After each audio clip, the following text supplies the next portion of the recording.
I don't answer questions. Okay. Do you have your ID on you? I don't offer. I need your ID. Did I break a law? There's potentially a liquor violation. Yes. Yeah, I didn't. Are you serving tonight? I didn't violate anybody. So. Okay. Well, it's unlawful to serve someone who's visibly intoxicated. Right. Okay. So I think we all know that, but I didn't do that. So. All right. Do you have your ID? No, I don't. I didn't break any law. Right? Do you have evidence? That's why do you we're here. Do you have evidence that I broke a law in particular? That's why I'm here. If you don't have evidence that I specifically broke a law, then there's no probable cause for you to ask for my ID because you have to have reasonable. No, you have to have reasonable. Specifically broke a law, which I didn't do. Listen, I'm very careful about who I serve, and that's all I'll say. Listen, I have reasonable. That's why I'm suspicion. recording. Okay, that's fine. You can record. I'm recording too. Yeah, well, that's good. I have reasonable suspicion that there was a violation. By who? Of liquor violation by the people serving alcohol here tonight. Okay. Again, I still don't understand what that has to do with me. I'm just here working a catering event. I'm here working for the staff. So. I already explained that to you because I was told that you were also serving alcohol at the bar tonight. Okay, by two other employees here. I'm not going to get into details and discussions with you about an ongoing investigation, especially when it has nothing to do with me. You don't have to answer any questions, but you do have to identify yourself. I didn't break any laws, so what would I have to identify? Alright everyone, welcome back to the channel. Today's video is a masterclass in knowing your rights.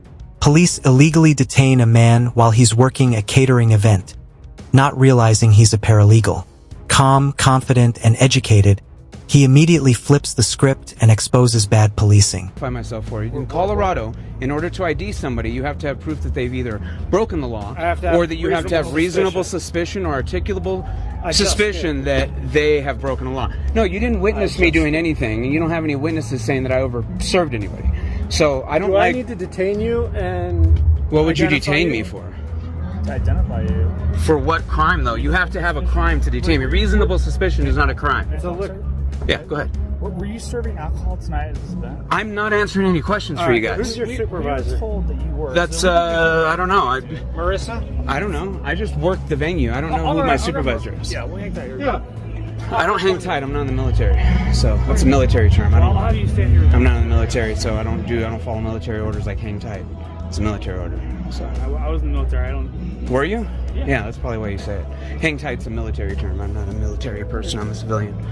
So there's no reason to hang tight. I'll wait here, though. Is there something I did to upset you? No. I'm not understanding why you guys think that you have the right to my ID when I didn't break any law. I didn't violate any crime. You have no proof that I violated any crime. Reasonable suspicion means that you have reasonable suspicion that you have proof someone violated a law. You don't have that. You have hearsay from many different people. You didn't witness anything. So reasonable suspicion has to occur in order for you to require my ID. That hasn't occurred yet. I'm not stupid. I know the law very well. I'm a paralegal. You're not going to bully me into forcing ID out of me for something I didn't do. I didn't break any law. So you have to have a law broken. Or say, we're pretty sure he broke the law in order to ID me. You don't have any proof that I broke the law, because I didn't. Can I talk? Yeah, go ahead. Okay. So, from my training, reasonable suspicion is that I need to investigate what's going on. I have reasonable suspicion that... From the start, officers demand identification without naming a crime. No evidence, no witnesses, just vague claims and pressure. The man stays composed, clearly explaining that without reasonable, articulable suspicion tied to him personally, any demand for ID is unlawful and violates the Fourth Amendment. Bartenders were serving alcoholic beverages at this venue. Right, but you have to have reasonable suspicion that I personally broke the law. Yeah, you do. That's how it works. You can't just have blanket suspicion. I'm not gonna argue with you if you want. Yeah, you can't have blanket suspicion. You have to have suspicion of an individual. We have the right to be free in our persons, and effects against unreasonable... Right. I have to have evidence. No. In order to even ask for my ID, you need to have a warrant, or you have to have reasonable, articulable suspicion or probable cause that a crime has occurred. You don't have that against me. I didn't. Reasonable suspicion that a bartender that was working here tonight. You have no reasonable suspicion that I was. Did you see me behind the bar? Or did you see me running around picking up glasses? We're gonna ask your supervisor and other people who work there. That still doesn't matter. I was running around picking up glasses. I'm recording. I was running around picking up glasses. I'm recording as well, and I'm literally running around with a tray in my hand. When you got here, you didn't see me serving anyone. Okay. Right? I'm not gonna argue with you. So I don't understand where your reasonable, articulable suspicion that I personally committed a crime is. You can Suspect all you want. You can come back later and demand whatever you want once you have that, but you don't have that because I don't break the law. I know what I'm doing. I'm an intelligent individual. I don't go out breaking laws. I know you are. You're a very intelligent guy. Yeah, so I don't break laws, so I have no reason to articulate. You have no reason to articulate a crime, so I have no reason to articulate, but you're just not listening. Not for me. You have reason to articulate what you think is a crime, but that's not a crime. The lady's on her way to the hospital. That's not even probable cause. But again, that's not probable cause of me for anything. You're right. I have reasonable suspicion that I'm trying to investigate. Right. Reasonable suspicion is where we're at right now. I'm trying. Don't interrupt real quick. Let me finish my statement. Right. Reasonable suspicion that people who are working at this event, who are serving alcohol, served alcohol. And that is go ahead. Watch closely as officers confuse suspicion with authority. They admit they didn't see him serve alcohol, yet insist on detaining him anyway. This is where training collapses. Blanket suspicion isn't legal, and investigations don't suspend constitutional protections, especially for someone simply doing their job. Alcohol to these people here, right? So we're just trying to identify. And that is a completely different thing than reasonable articulable suspicion. Reasonable suspicion just means you reasonably suspect something happened. Reasonable articulable suspicion is that you specifically have articulable proof. You have reasonable articulable proof that one individual broke the law. That'd be probable cause. No, that's probable cause is the next step. No, after reasonable articulable suspicion, then you interview everybody that you can, and if that gives you enough probable cause, then you have a probable cause statement to do an arrest. But you don't have a probable cause statement right now because I haven't admitted to any crimes. Right. Here because I didn't break the law. Yeah, right now don't have probable cause. I didn't break the law though. I have reasonable suspicion to identify all bartenders. No, you don't. You have reasonable suspicion to come and try to do what you got to do to try to fulfill your investigatory quota, but that doesn't have anything to do with me.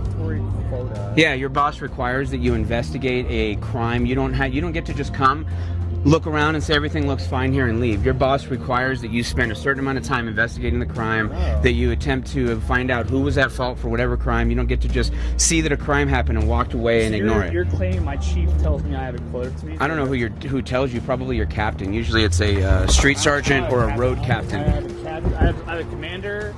You have a street sergeant, likely. Yeah. So your street sergeant's probably the one that mandates it. Your captain mandates it to him, and your chief mandates it to your captain or your whatever. I know a lot about him. I've been a police accountability activist for 2 decades now, so I know quite a bit about law enforcement. All right. I don't understand why I'm still out here. I have work to do. Am I breaking the law in some way that you have the right to detain me? I am detaining you. You're not identifying yourself. I'm trying to identify. In order to detain me, you need to have reasonable articulable suspicion that I specifically committed a crime. Am I being detained or am I free to go right now? You're not free to leave. The conversation turns educational as the man breaks down reasonable suspicion, probable cause, and individual accountability. He dismantles hearsay, explains investigative limits, and refuses to be bullied. No yelling, no insults, just law, logic, and a refusal to surrender rights out of convenience. Okay, so I'm being detained right now. Yeah. Because you suspect me of a crime.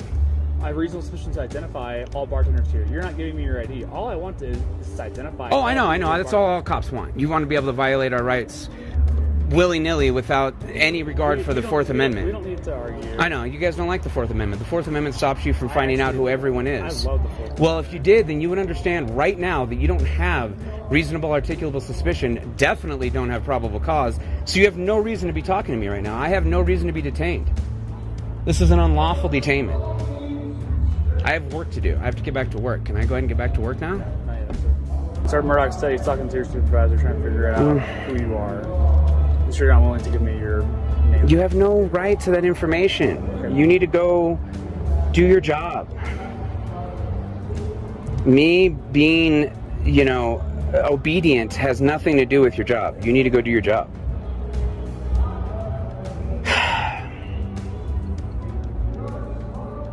You guys always think you can just bully situations, and it's not going to happen. I feel like I'm bullying, sir.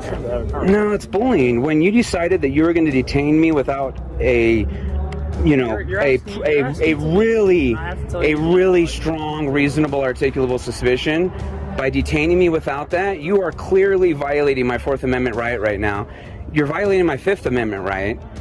I should be free to leave at this point, and you're attempting to stop me from doing so because you're saying I'm violating the law, but you have no proof of that. You didn't witness me doing that. You can't take hearsay as proof. That's not proof. You have to witness something in order to call it proof, and you don't have that. I didn't do anything wrong. I didn't break the law. I don't do that. Sir, I'm always very careful. trying to identify you. You don't get to just identify me, though. You can say that you saw some bartender, but I'm not a bartender. Despite admitting they lack evidence, officers openly state he's not free to leave. That's an unlawful detention, plain and simple.